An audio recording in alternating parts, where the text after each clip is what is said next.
Hello everyone, welcome back to Future Vision Study Center. So இந்த வீடியோவில் நம்ம இப்போ பார்க்க போகிற டாபிக் பார்த்தீங்க அப்படின்னா சைக்காலஜியில் 8th யூனிட் தாங்க பார்க்க போகிறோம். மேனேஜ்மெண்ட் அண்ட் அட்மினிஸ்ட்ரேஷன் அப்படின்றது தான் 8th யூனிட்டுடைய டைட்டில். ஓகேங்களா? இதில் நம்ம என்னென்ன சப் டாபிக்ஸ் இருக்குன்னு ஃபஸ்ட்டு பார்க்கலாம். அதுக்கப்புறம் ஒவ்வொரு டாப்பிக்காக நம்ம எலாபரேட்டாக பார்க்கலாம். ஃபர்ஸ்ட் பார்த்தீங்க அப்படின்னா பிரின்சிபல்ஸ் ஆஃப் மேனேஜ்மெண்ட், அதாவது மேனேஜ்மெண்ட் அப்படின்னாலே வந்து மேலாண்மை, அட்மினிஸ்ட்ரேஷன்னா நிர்வாகம் அப்படின்னு நம்ம சொல்லுவோம். சரிங்களா? அதனுடைய கொள்கைகள், கல்வி மேலாண்மை மற்றும் நிர்வாகத்தின் முக்கிய கொள்கைகள். Second one structure of educational management, கல்வி நிர்வாகத்தின் அமைப்பு. சென்ட்ரல் லெவல், மத்திய நிலை, ஸ்டேட் லெவல், மாநில நிலை, லோக்கல் லெவல்ஸ், உள்ளாட்சி நிலை. ஸோ இதில் பார்த்தீங்க அப்படின்னா நம்மளுக்கு அந்த செகண்ட் டாப்பிக்கில் 3 நிலைகள் இருக்குது. ஓகேங்களா? அதில் லோக்கல் லெவல்ஸுங்கிறது உள்ளாட்சி நிலைன்னு சொல்லியிருக்காங்க. Third personal, material and financial management in education, கல்வியில் பணியாளர்கள், பொருட்கள் மற்றும் நிதி மேலாண்மை.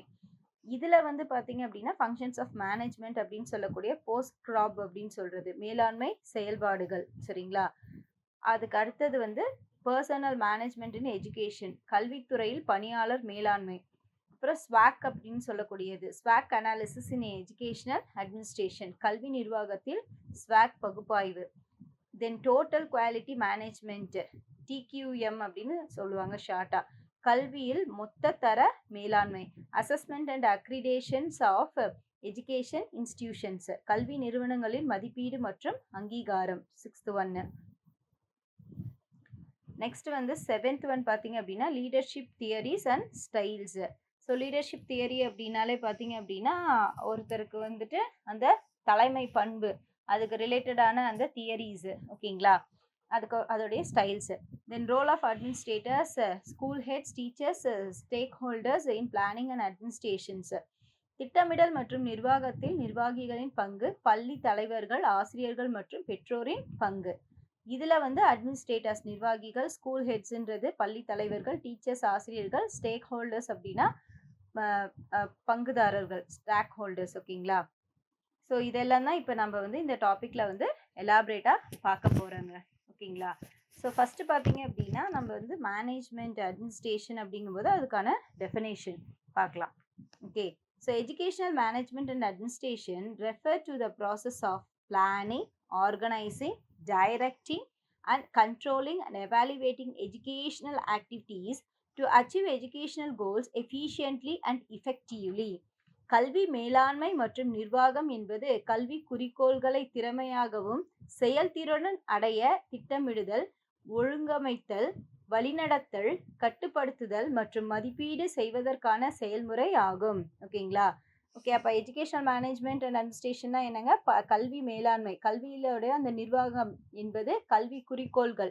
ஓகே. அதோடைய அந்த ப்ராசஸ் ஆஃப் பிளானிங், என்ன மாதிரியான அட்மினிஸ்ட்ரேஷன், என்ன மாதிரியான மேனேஜ்மெண்ட் அப்படிங்கிறத ரெஃபர் பண்ணுறது, ஆர்கனைஸ் பண்ணி, டைரக்ட் பண்ணி, கண்ட்ரோல் பண்ணி, எவாலுவேட் பண்ணுறது. அதை திட்டமிடுதல், செயல்திறனுடன் அடைய திட்டமிடுதல், ஒழுங்கமைத்தல், வழிநடத்தல், கட்டுப்படுத்துதல் மற்றும் மதிப்பீடு செய்வதற்கான செயல்முறை ஆகும். இதுதான் எஜுகேஷனல் மேனேஜ்மெண்ட் அண்ட் அட்மினிஸ்ட்ரேஷன் அப்படின்னு சொல்கிறாங்க. ஓகேங்களா? இதில் மெயினாக நம்ம கீ ஃபங்க்ஷன்ஸ் அப்படின்னு ஞாபகம் வச்சுக்க வேண்டியது planning, organising, directing, controlling, evaluating. இதெல்லாம் கீ ஃபங்க்ஷன்ஸ் மெயினாக. ஓகே. இதுக்கு மீனிங் என்ன அப்படின்னு பார்த்தீங்கன்னா, educational management deals with the execution of policies and academic processes in schools, colleges and other institutions.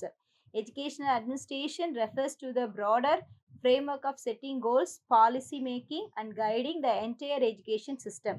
அப்போ இப்படி கூட questions வரலாங்க. இதுலேருந்து dash deals with the execution of policies and academic processes in schools, colleges and other institutions. Dash refers to the broader framework of setting goals, policy making and guiding the entire education சிஸ்டம்னு கூட questions வரதுக்கான வாய்ப்புகள் இருக்கு. சரிங்களா? கல்வி மேலாண்மை என்பது பள்ளிகள், கல்லூரிகள் மற்றும் கல்வி நிறுவனங்களில் கொள்கைகள் மற்றும் கல்விசார் செயல்முறைகளின் செயல்படுத்துதலை குறிக்கும். ஸோ கல்வி மேலாண்மை அதுதான் எஜுகேஷனல் மேனேஜ்மெண்ட். ஸ்கூல்ஸில், காலேஜஸில், மற்ற எல்லா எஜுகேஷனல் இன்ஸ்டிடியூஷன்ஸ்லையும் அதோடைய அந்த பாலிசிஸ்ன்னு சொல்லக்கூடிய கொள்கைகள், அதை சார்ந்த கல்வி சார்ந்த செயல்முறைகள் ப்ராக்டிக்கலாக அதை நம்ம கொண்டு வர்றது. இது எல்லாமே அந்த செயல்படுத்துதலை குறிக்கிறதுங்கிறாங்க. கல்வி நிர்வாகம் என்பது கல்வி குறிக்கோள்கள் அமைத்தல், கொள்கை வடிவமைத்தல் மற்றும் கல்வி அமைப்பின் முழுமையான வழிநடத்துதலை குறிக்கும் அப்படின்னு சொல்றாங்க. சரிங்களா? இப்ப கல்வி நிர்வாகம் அப்படிங்கிறது வேற, மேலாண்மை மேனேஜ்மெண்ட் அப்படிங்கிறது வேற, அட்மினிஸ்ட்ரேஷன் அப்படிங்கிறது ரெண்டுமே வேற வேற. சரிங்களா? அதுக்கான டெஃபினேஷன் தான் இங்க நம்ம இப்ப பார்த்துருக்கோம். இதுல மெயினா பாத்தீங்க அப்படின்னா, இதுல வந்துட்டு ஃபாயல்ஸ் அப்படின்னு சொல்றவரு. ஓகே. ஸோ இந்த எஜுகேஷன் மேனேஜ்மெண்ட் அண்ட் அட்மினிஸ்ட்ரேஷன்ல பாத்தீங்க அப்படின்னா, ஹெர்ரி ஃபாயல் அப்படின்னு சொல்ற ஒரு பிரெஞ்சு மேனேஜ்மெண்ட்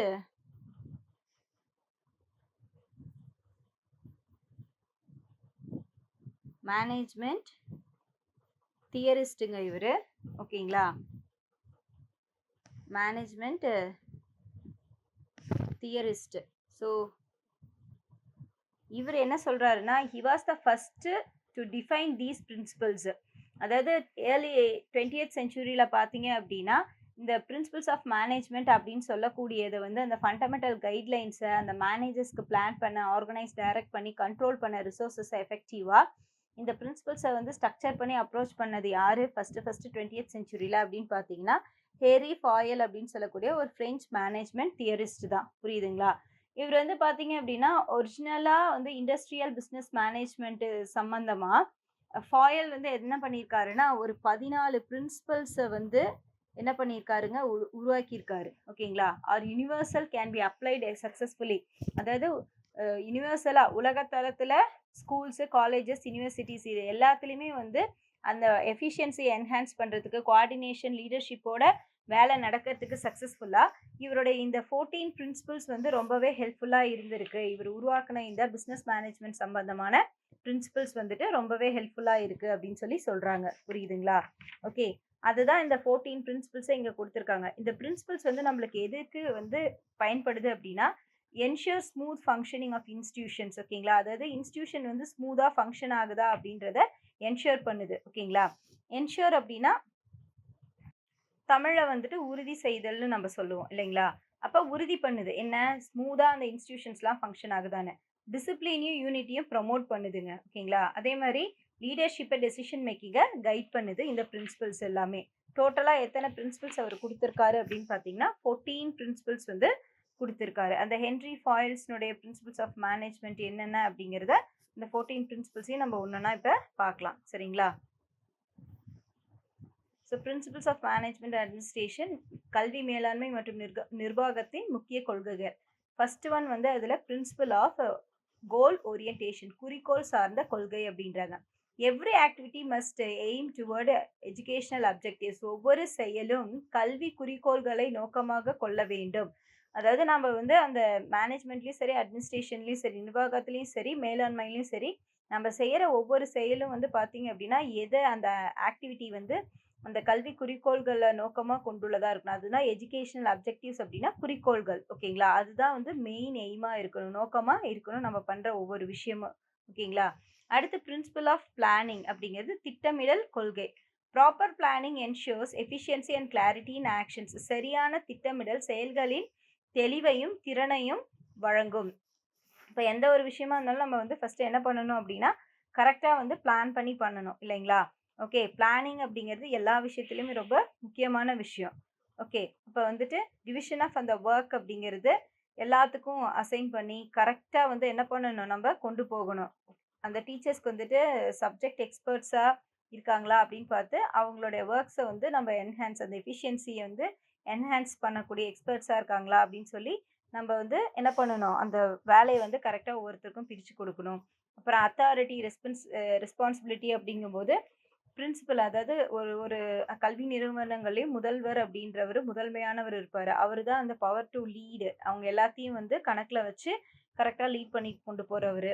ஓகேங்களா? இந்த மாதிரி ஒவ்வொன்றும் ப்ராப்பராக நம்ம என்ன பண்ணணும் அப்படின்னா பிளான் பண்ணி செய்யணும் அப்படின்னு சொல்கிறாங்க.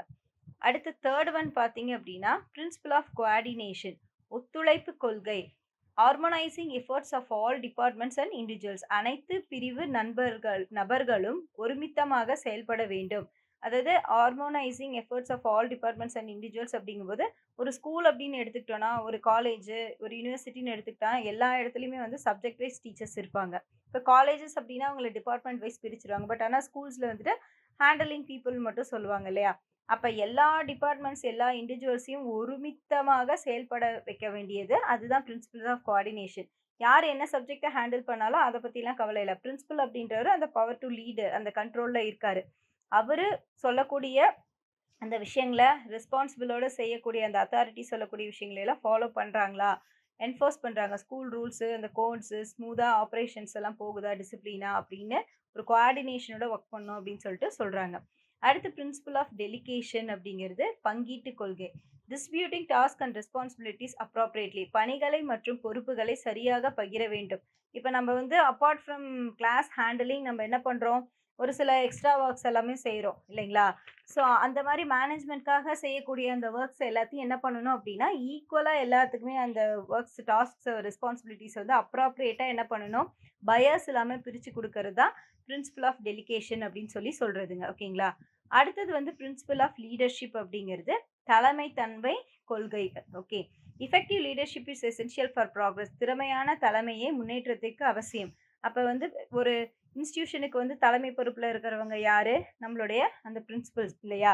அவங்க வந்து என்ன பண்ணணும் அப்படின்னா, அப்ப ப்ராப்பரா வந்து கைட் பண்ணி லீட் பண்ணா தான் இந்த என்டையர் டீமுமே என்ன பண்ணுவாங்க?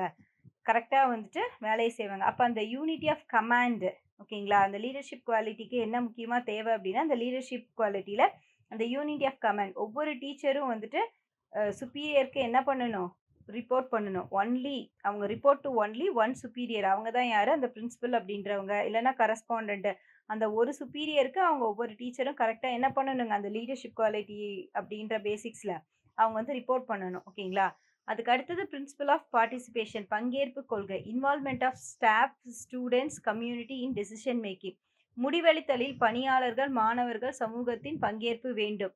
இப்போ ஒரு டெசிஷன் நம்ம எடுக்கிறோம். ஒரு விஷயத்த நம்ம வந்துட்டு ஸ்கூல்ல வந்து புதுசா செயல்படுத்துறோம் அப்படின்னா, அதோடைய விஷன், மிஷன் அப்படிங்கிறது அந்த ஸ்கூல் ஆக்டிவிட்டீஸ்ல அலைன் பண்ணி, அந்த ஸ்டாஃபு, அங்க இருக்கக்கூடிய அந்த ஸ்டாஃப் மெம்பர்ஸு, ஸ்டூடண்ட்ஸ், கம்யூனிட்டி எல்லாமே சேர்ந்து ஒரு டிசிஷன வந்து நம்ம என்ன பண்ணணுங்க? எடுக்கணும் அப்படின்னு சொல்லிட்டு சொல்றாங்க.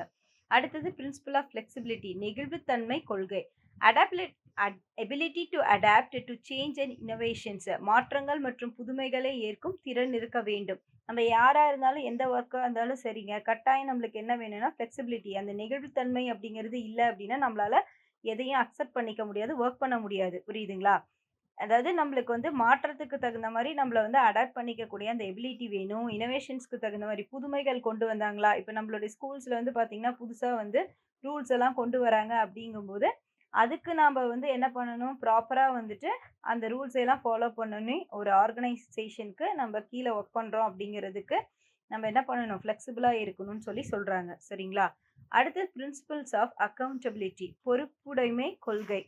இதுல பார்த்தீங்க அப்படின்னா, administrators and staff must be answerable for outcomes. நிர்வாகிகள் மற்றும் பணியாளர்கள் முடிவுகளுக்கு பொறுப்பாளிகளாக இருக்க வேண்டும். ஓகேங்களா? அந்த லேர்னிங் அவுட்கம்ஸ் அதாவது இப்போ ஒரு இன்ஸ்டிடியூஷன் நம்ம நடத்துறோம் அப்படின்னா, அதுல என்ன மாதிரியான முடிவுகள் வந்தாலும், அதுக்கு பொறுப்பு யாருங்க? அத நிர்வகிக்கிற நிர்வாகிகளும், பணியாளர்களும் தான். புரியுதுங்களா? அது ஸ்டாஃபா இருக்கலாம், ஆஃபீஸ் பீப்பிளா இருக்கலாம், ஹூவர் இட் மே பி. மொத்தத்துல அந்த இன்ஸ்டிடியூஷனல் கோல் வந்து ஒரு பிரையாரிட்டியோட ஒரு பர்சனல் இன்ட்ரெஸ்ட்டோட எல்லாருமே எடுத்து ஈடுபாடோட செய்யணும். அதோட அவுட்கம் வந்து பார்த்தீங்க அப்படின்னா, அதுக்கு பொறுப்பு எல்லாருமே தான் அப்படின்னு சொல்றாங்க. பிரின்சிபிள் ஆஃப் எஃபிஷியன்சி எக்கனாமி திறன் மற்றும் பொருளாதார கொள்கை. Optimal use of time, money and resources நேரம், பணம் மற்றும் வளங்களை சிறப்பாக பயன்படுத்துதல். ஓகே. அப்ப வந்து நம்ம வந்து கரெக்ட்டா குடுக்குற டைம்ல குடுக்குற வேலைய நம்ம செஞ்சோம் அப்படின்னா, நம்மளுக்கு என்ன கிடைக்கும்? அந்த ஃபேர் பே, இன்சென்டிவ்ஸ், ஸ்டாஃப மோட்டிவேட் பண்ற மாதிரி இந்த ரெனுமரேஷன் இதெல்லாம் குடுப்பாங்க. ஓகேங்களா? அப்ப அதுலயும் வந்து ஒரு ஆப்டிமலா நம்ம என்ன பண்ணோம் அப்படின்னா, சிறப்பாக பயன்படுத்துதல் அப்படிங்கும்போது, மோட்டிவேட் பண்ற மாதிரி இருக்கணும். ரிவார்ட்ஸ், அவார்ட்ஸ் எல்லாம் குடுக்கறது, அந்த இன்சென்டிவ்ஸ் குடுக்கறதுனால டீச்சர்ஸும் இன்னும் என்ன பண்ணுவாங்க? கொஞ்சம் எஃபிஷியன்சியா வேலை செய்யணும் அப்படின்ற அந்த ஒரு மைண்ட் செட்டுக்கு வருவாங்க. அப்ப பொருள், வளம் எல்லாத்தையுமே பணம், நேரம் எல்லாத்தையும் நம்ம என்ன பண்ணணும்? சிறப்பா வந்து பயன்படுத்தணும்னு சொல்றாங்க. Principles of principle of democratic values ஜனநாயக மதிப்பீட்டு கொள்கை. Respect, equality, justice must be guide administration. மரியாதை, சமத்துவம், நீதி ஆகியவை கையேடாக கொள்ள வேண்டும். ஓகேங்களா? அந்த கைட் அட்மினிஸ்ட்ரேஷன் வந்து பார்த்தீங்கன்னா எப்படி இருக்கணும்? மரியாதை வேணும். ஃபஸ்ட்டு எல்லாருக்குமே நம்ம வந்து ரெஸ்பெக்ட் கொடுக்கணும். ரெஸ்பெக்ட்ஃபுல்லாக ட்ரீட் பண்ணணும். ஈக்குவாலிட்டி, இதில் வந்து பயஸ் இருக்கக்கூடாது. ஜெண்டர் பயஸும் இருக்கக்கூடாது. காஸ்ட் கம்யூனிட்டி பேசிக்ஸில் பயஸும் இருக்கக்கூடாது. ஜஸ்டிஸ், தப்புனா யார் செஞ்சாலும் அது தப்பு தான் அப்படின்னா அந்த ஜஸ்டிஸை வந்து நம்ம கரெக்டாக ஃபாலோ பண்ணணும் அப்படின்னு சொல்கிறாங்கங்க. ஓகேங்களா? இதுதான் வந்துட்டு அவர் சொல்லக்கூடிய அந்த டெரி ஃபாயில் அப்படின்னு சொல்கிறவர் சொன்ன அந்த 14 கொள்கைகள், 14 பிரின்சிபல்ஸ். இதன் அடிப்படையில் தான் வந்து அந்த கல்வியினுடைய நிர்வாகம் சொல்லக்கூடிய அந்த மேனேஜ்மெண்ட், அட்மினிஸ்ட்ரேஷன் எல்லாம் செயல்படுது. அதாவது ஓவரால் ஸ்கூல்ஸில், யூனிவர்சிட்டிஸில், காலேஜஸில் இந்த 14 பிரின்சிபல்ஸையும் வந்து என்ன பண்ணிட்டு இருக்காங்க? ஃபாலோ பண்ணி என்ஹான்ஸ் பண்ணுறாங்க. ஓகே, என்ன மாதிரியான அதாவது என்ஹான்ஸ் அப்படின்னா இன்னும் வந்து அவங்களோட தரத்தை வந்து உயர்த்துறது, எஃபிஷியன்சியை, நல்லா எக்ஸ்பர்ட்டான டீச்சர்ஸை உருவாக்குறதுக்கு, ஒரு பேலன்ஸான டெசிஷன் மேக்கிங் பவர் அந்த லீடர்ஸ்க்கும் ஸ்டாஃப்க்கும் உருவாக்குறது, அதுக்கப்புறம் கிளியர் கமாண்ட் ஃபார் கம்யூனிகேஷன், ப்ராப்பராக வந்து அந்த கம்யூனிகேஷன் வந்து எல்லாருக்கும் கொண்டு போய் சேர்க்கறது, ரிசோர்ஸஸ் மெயின்டைன் ஸ்ட்ரக்சர், ஸ்கெடியூல்ஸ் ஆர்டராக ஆர்கனைஸ் பண்ணுறது, ஸ்டூடெண்ட் ஸ்டாஃபை ரொம்ப ஃபேராகவும் ரெஸ்பெக்டாகவும் நடத்துறது. ஓகேங்களா? இதில் இன்னும் முக்கியமான விஷயங்கள் பார்த்தீங்கன்னா அந்த ஸ்டெபிலிட்டி ஆஃப் டென்ஷர்னு சொல்லுவாங்க. புரியுதுங்களா?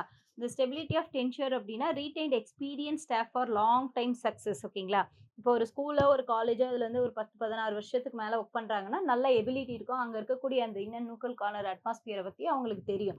அப்போ என்ன சார்ட் ஆஃப் ஸ்டூடெண்ட்ஸ் வந்தாலும் அவங்களால ட்ரெயின் பண்ணி நல்லா கொண்டு போக முடியும். அப்போ அந்த மாதிரி இருக்கக்கூடிய அந்த எக்ஸ்பீரியன்ஸான ஸ்டாஃபை எல்லாம் நம்ம வந்து நீண்ட நாட்களுக்கு தக்க வச்சுக்கணும், ரீட்டைன் பண்ணணும்னு சொல்கிறாங்க. ஓகேங்களா? ஸ்டூடெண்ட்ஸ் கொடுக்குற இனோவேட்டிவான ஐடியாஸை நம்ம என்ன பண்ணோம்? என்கரேஜ் பண்ணணும்னு சொல்லுவாங்க. Team work, collaborative school environment எல்லாம் நம்மளுக்கு கட்டாயம் வேணும். புரியுதுங்களா?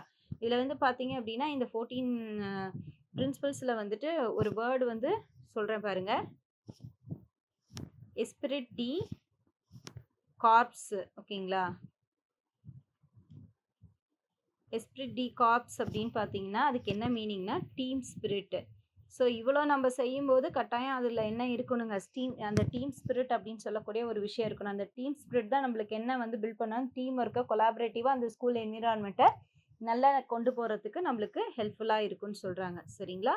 ஓகே, அடுத்தது நம்ம பார்க்க போகிறது structure of educational management, central, state, local levels. Definition.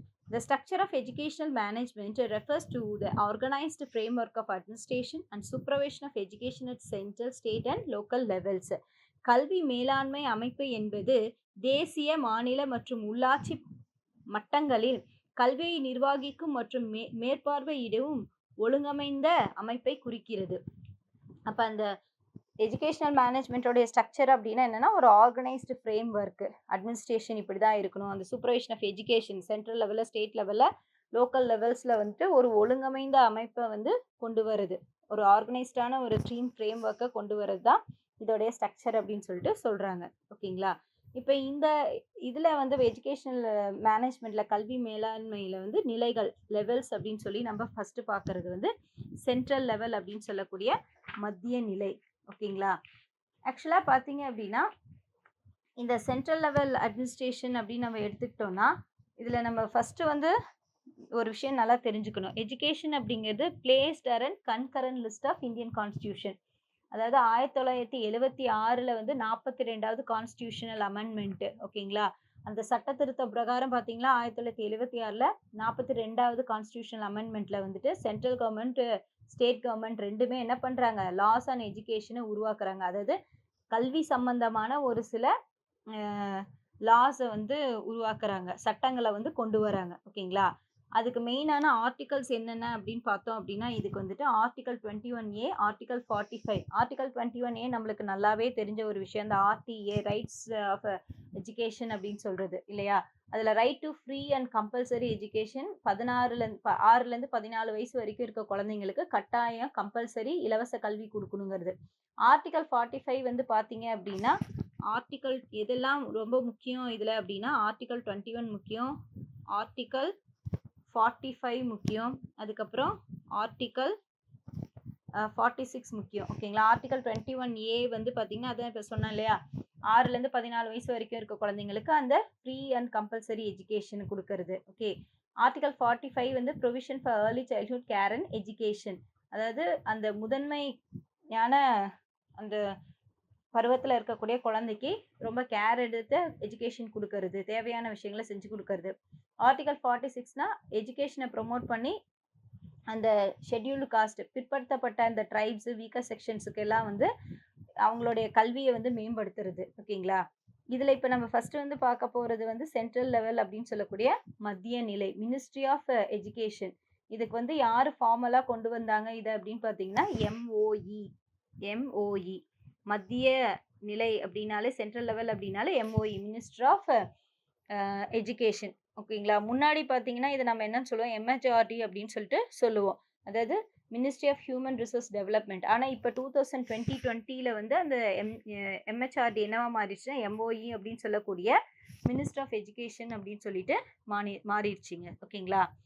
So இவங்க தான் என்ன பண்ணுறாங்க அப்படின்னா 2 டிபார்ட்மெண்ட்ஸை வந்து கம்பரைஸ் பண்ணுறாங்க, அதாவது department of school education and literacy, department of higher education சொல்லிட்டு. இதில் வந்து சிஏபி அப்படின்னு சொல்லி ஒன்று 1920 வந்து பார்த்தீங்க அப்படின்னா சிஏபி அப்படின்னா என்ன அர்த்தம், central advisory board of education. சரிங்களா. இது வந்து எஸ்டாப்ளிஷ் பண்ணது 1920. இதை வந்து ரீகான்ஸ்டியூட் எப்போ பண்ணுறாங்க அப்படின்னு பார்த்தீங்கன்னா 1935 இது வந்து ரீகான்ஸ்டியூட் பண்ணியிருக்காங்க. சரிங்களா. இதில் வந்து central state ministers, educationist, policy makers எல்லாமே இதுக்குள்ளே வராங்க அப்படின்றாங்க. ஓகே. இப்போ இந்த சென்ட்ரல் லெவலில் பார்த்தீங்கன்னா manage by ministry of education, அதான் எம்ஓஇன்னு நான் சொன்னேன், கவர்மெண்ட் ஆஃப் இந்தியா. சரிங்களா. இந்திய அரசின் கல்வி அமைச்சகம் இந்நிலையை நிர்வகிக்கிறது இந்த சென்ட்ரல் லெவலில். ஓகே. இதோட கீ பாடிஸ் என்னென்ன, முக்கிய அமைப்புகள் இதில் என்ன, மினிஸ்ட்ரி ஆஃப் எஜுகேஷன் கல்வி அமைச்சகம், department of school and literacy கல்வி மற்றும் எழுத்தறிவுத்துறை, டிபார்ட்மெண்ட் ஆஃப் ஹையர் எஜுகேஷன் உயர்கல்வித்துறை, அட்டானமஸ் பாடிஸ் தன்னாட்சி அமைப்புகள், என்சிஆர்டின்னு சொல்லக்கூடிய national council of education research and training தேசிய கல்வியளவில் ஆராய்ச்சி மற்றும் பயிற்சி மன்றம், அதுக்கப்புறம் சிபிஎஸ்இ அப்படின்னு சொல்லக்கூடியது, என்ஐஓஎஸ் சிபிஎஸ்இ தேசிய திறந்த பள்ளி கல்வி நிறுவனம். ஓகேங்களா. UGC grand commission, university grant commission பல்கலைக்கழக மானிய குழு, இதெல்லாம் வந்து மேஜர் ரெகுலாரிட்டி ஃபண்டிங் பாடிஸ். இந்த நேஷ்னல் லெவலில் பார்த்தீங்க அப்படின்னா இவங்க எல்லாமே வந்து ரெகுலர் பண்ணுறாங்க இதை. ஓகேங்களா. இந்த அதாவது சென்ட்ரல் லெவலில் வந்து இந்த கல்வி மேனேஜ்மெண்ட் மேலாண்மையை வந்து நிர்வகிக்கிறவங்க இவங்க எல்லாதான். ஓகேங்களா.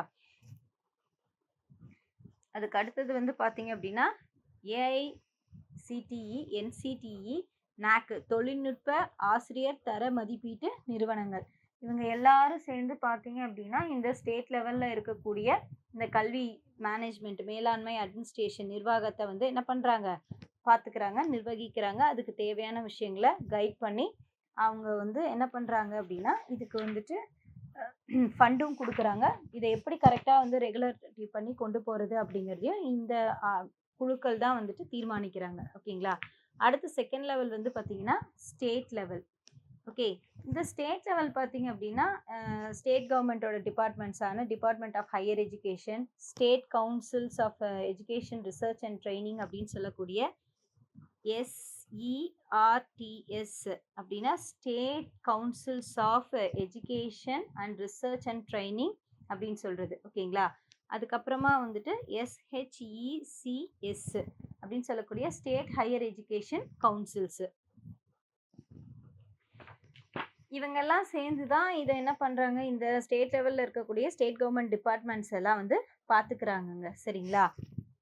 So management by the state departments ministries of education, மாநில அரசின் கல்வித்துறைகள் நிர்வகிக்கின்றன இந்த ஸ்டேட் லெவலில் மேனேஜ்மெண்ட்டையும் அதனுடைய அந்த அட்மினிஸ்ட்ரேஷனையும். இதோட கீ பாடிஸ் முக்கிய அமைப்புகள் என்னென்னா ஸ்டேட் எஜுகேஷன் டிபார்ட்மெண்ட் மாநில கல்வித்துறை, state boards of school education மாநில பள்ளி கல்வி வாரியங்கள், அப்புறம் நான் இப்போ சொன்னாலே SCRTS அப்படின்னு சொல்லக்கூடிய state council of educational research and training மாநில கல்வியல் ஆராய்ச்சி மற்றும் பயிற்சி மன்றம். அதுக்கப்புறம் இது வந்து ஷார்ட்டாக வந்து SCRTS அப்படின்னு சொல்லி நம்ம சொல்கிறோம். இன்னொன்று வந்து பார்த்தீங்க அப்படின்னா நம்ம பார்த்தோம் இல்லைங்களா, state universities and teacher education institutions. ஓகேங்களா. ஸோ இது வந்து மாநில பல்கலைக்கழகங்கள் மற்றும் ஆசிரியர் பயிற்சி மையங்கள். இதில் இல்லாத ஒன்று தான் நான் ஃபஸ்ட்டு சொன்னது. அது என்ன அப்படின்னு பார்த்தீங்கன்னா எஸ்ஹெச்இசி. எஸ்ஹெச்இசி அப்படின்னா ஸ்டேட் ஹையர் எஜுகேஷன் கவுன்சில் அப்படிங்கிறது. புரியுதுங்களா. இது எல்லாமே சேர்ந்து தான் ஸ்டேட் லெவலில் இருக்கக்கூடிய அந்த ஸ்கூல்ஸு இன்ஸ்டிடியூஷன்ஸை என்ன பண்ணுறாங்க, அட்மினிஸ்ட்ரேட் பண்ணுறதுக்கு ஹெல்ப்ஃபுல்லாக இருக்காங்கன்னு சொல்கிறாங்க. ஓகே. அடுத்தது வந்து பார்த்தீங்க அப்படின்னா லோக்கல் லெவல் அப்படின்னு சொல்லக்கூடிய உள்ளாட்சி நிலை. Handled by local authorities like panchayats, municipalities and school management committees. Panchayat, நகராட்சி, பள்ளி மேலாண்மை குழுக்கள் போன்ற உள்ளாட்சி அமைப்புகள் நிர்வகிக்கின்றன. ஓகேங்களா. இது வந்து பார்த்தீங்க அப்படின்னா இந்த லோக்கல் லெவல் அப்படிங்கிறது என்னன்னா ஆக்சுவலாக வந்துட்டு 73rd and 74th constitutional amendment. நம்மளுடைய அந்த இந்திய குடியுரிமை சட்டத்தில் வந்து பார்த்தீங்க அப்படின்னா நம்ம வந்து கான்ஸ்டியூஷனல் அந்த அமெண்ட்மெண்ட்ஸில் 72, 73வது விதியின் கீழே அமைக்கப்பட்டது தான் இந்த லோக்கல் லெவல் எஜுகேஷன்ஸ் அப்படின்னு சொல்லிட்டு சொல்கிறாங்க. ஓகேங்களா. இதை எப்போ கொண்டு வந்தாங்க அப்படின்னு பார்த்தீங்கன்னா 1992 கொண்டு வரப்பட்டுச்சு. இது வந்து யாரெல்லாம் இதுக்கு வந்து பொறுப்பாளியாக இருப்பாங்க அப்படின்னு பார்த்தீங்கன்னா நம்ம வந்துட்டு டிஸ்ட்ரிக்ட் லெவலில் இருக்கக்கூடிய டிஇஓஸும் பிஇஓவும். டிஇனா டிஸ்ட்ரிக்ட் எஜுகேஷன் ஆஃபீஸர், அவங்க தான் வந்து ஸ்கூல் ஃபங்க்ஷனிங்கை ஓவர் ஸ்கீம்ஸை வந்து சூப்பர்வைஸ் பண்ணுறவங்க. பிஇஓனா block education officer, administrates education at the block level. ஒவ்வொரு பிளாக் லெவல்லையும் வந்து அவங்க போய் அட்மினிஸ்ட்ரேஷன் எப்படி இருக்குன்னு அவங்க செக் பண்ணுவாங்க, டிஇஓ பிஇஓ. ஓகேங்களா. இதோடைய செயல்பாடுகள் ஃபங்க்ஷன்ஸ் என்னென்னு பார்க்கலாம். Implementation of schemes, SSA, mid day meal etcetera. Then திட்டங்களை நடைமுறைப்படுத்துதல், சர்வ சிக்ஷா அபியான், மத்திய உணவு திட்டம், ஸ்கூல் இன்ஃப்ராஸ்ட்ரக்சர் மெயின்டெனன்ஸ், பள்ளி கட்டமைப்புகள் பராமரிப்பு, monitoring, teacher attendance and student enrolment, ஆசிரியர் வருகை மற்றும் மாணவர் சேர்க்கை கண்காணிப்பு. இதெல்லாம் இவங்க பண்ணுறாங்க. ஓகே. இதில் வந்து லோக்கல் கவர்னன்ஸ் அண்ட் ஸ்கூல் கமிட்டிஸ்ன்னு சொல்லக்கூடிய பிஆர்ஐ, பஞ்சாயத்து ராஜ் இன்ஸ்டிடியூஷன் இருக்காங்க. ஓகேங்களா.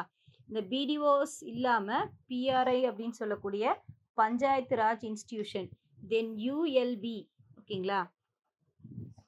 இது யாரு, பிஆர்ஐ அப்படின்றது பஞ்சாயத்து ராஜ் இன்ஸ்டிடியூஷன். இவங்க வேலை என்னன்னா ரூரல் லெவலில் இருக்கக்கூடிய ஸ்கூல்ஸை அதோட இன்ஃப்ராஸ்ட்ரக்சரை மெயின்டைன் பண்ணுறது. அதுக்கப்புறம் யூஎல்பின்னு சொல்லக்கூடிய அர்பன் லோக்கல் பாடி. இவங்களோட ஃபங்க்ஷன் என்ன பார்த்தீங்க அப்படின்னா இவங்க வந்து அர்பனில் இருக்க அந்த முனிசிபாலிட்டிக்கான ஏரியாஸை ஓவர்சீஸ் பண்ணுறது தான் இவங்களுடைய வேலைன்னு சொல்கிறாங்க. அதுக்கப்புறம் எஸ்எம்எஸ்சி அப்படின்னு சொல்லக்கூடியது village education committee, school management committees. ஓகேங்களா. ஸோ இந்த எஸ்எம்எஸ்சி அப்படின்னு சொன்னால் ஸ்கூல் மேனேஜ்மெண்ட்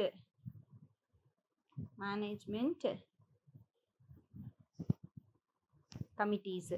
இவங்க என்ன பண்ணுறாங்க, மேண்டேட்டாக அந்த ஆர்டின்னு சொல்லக்கூடிய ரைட்ஸ் டு எஜுகேஷன் ஆக்டை வந்துட்டு பேரண்ட்ஸ், டீச்சர்ஸு, கம்யூனிட்டி மெம்பர்ஸ் எல்லாத்தையும் இன்க்ளூட் பண்ணி ஸ்கூல் லெவலில் டெசிஷன் மேக்கிங்கோ அக்கௌண்டபிலிட்டியை பண்ணுறாங்க. புரியுதுங்களா. அவங்க எல்லாத்தையும் வச்சு அந்த சட்டத்திட்டங்களை எல்லாம் கொண்டு வரது தான் இதோடைய வேலை. ஓகேவா. ஸோ இப்போ இந்த 3 லெவல் ஃபஸ்ட்டு வந்து பார்த்திங்கன்னா லோக்கல், அதாவது சென்ட்ரல் லெவல், ஸ்டேட் லெவல், அதுக்கப்புறமா லோக்கல் லெவலில் வந்து ஸ்கூலோடைய அட்மினிஸ்ட்ரேஷன் அந்த மேனேஜ்மெண்ட் எப்படி இருக்குது அப்படின்னு சொல்லிட்டு நம்ம பார்த்தோம். இப்போ அடுத்து நம்ம பார்க்க போகிறது பர்சனல், மெட்டீரியல், ஃபினான்ஷியல் மேனேஜ்மெண்ட் அப்படின்னு சொல்லக்கூடியது தான் அடுத்து நம்ம பார்க்க போகிறது. சரிங்களா. ஓகே. இன் எஜுகேஷன் அப்படின்னா என்ன அர்த்தம், கல்வியல் பணியாளர்கள், பொருட்கள் மற்றும் நிதி மேலாண்மை அப்படின்றது தான் அடுத்த டாபிக்.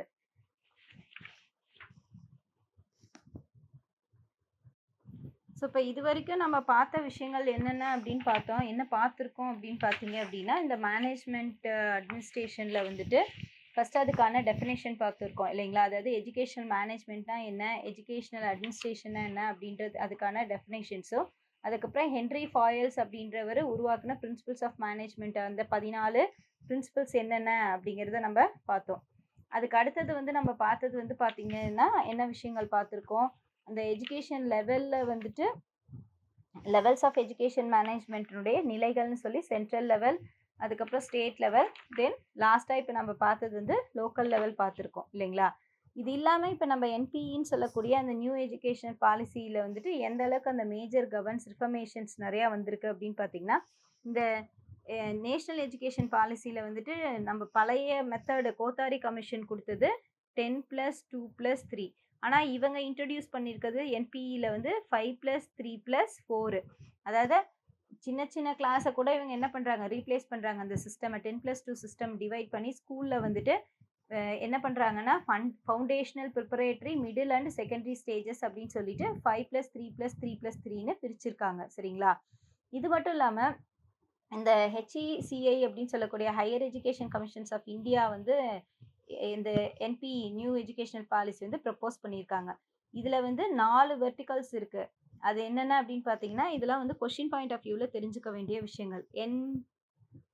NHERC அப்படின்னு ஒன்று, அப்படின்னா national higher educational regularity council அப்படின்னு சொல்லிட்டு சொல்கிறாங்க.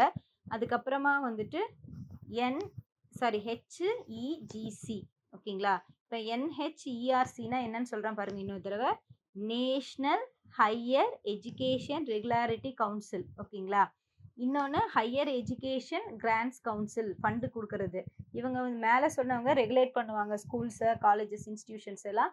இவங்க ஹையர் எஜுகேஷன் கிராண்ட்ஸ் கவுன்சில் வந்து ஃபண்டு ப்ரொவைட் பண்ணுறாங்க.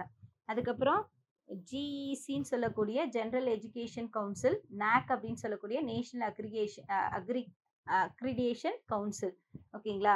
இவங்க தான் வந்துட்டு ஒரு கல்வி நிறுவனத்துடைய தரத்தை வந்து என்ன பண்ணுவாங்க அப்படின்னா நிர்ணயிப்பாங்க. Policy making, funding, national curriculum reforms பண்ணுறது, அப்புறமா ஸ்டேட் கவர்மெண்ட் வந்து இம்ப்ளிமெண்ட் பண்ணுறது, டீச்சர் ரெக்ரூட்மெண்ட், எக்ஸாமினேஷன்ஸ் கண்டக்ட் பண்ணுறது, ஸ்கூலுடைய இன்ஃப்ராஸ்ட்ரக்சர், மானிட்டரிங், அந்த கம்யூனிட்டி பார்ட்டிசிபேஷன்ஸ் இதெல்லாம் எப்படி இருக்குது அப்படின்னு பார்க்கறது இவங்களுடைய வேலை அப்படின்னு சொல்லிட்டு சொல்கிறாங்க. சரிங்களா.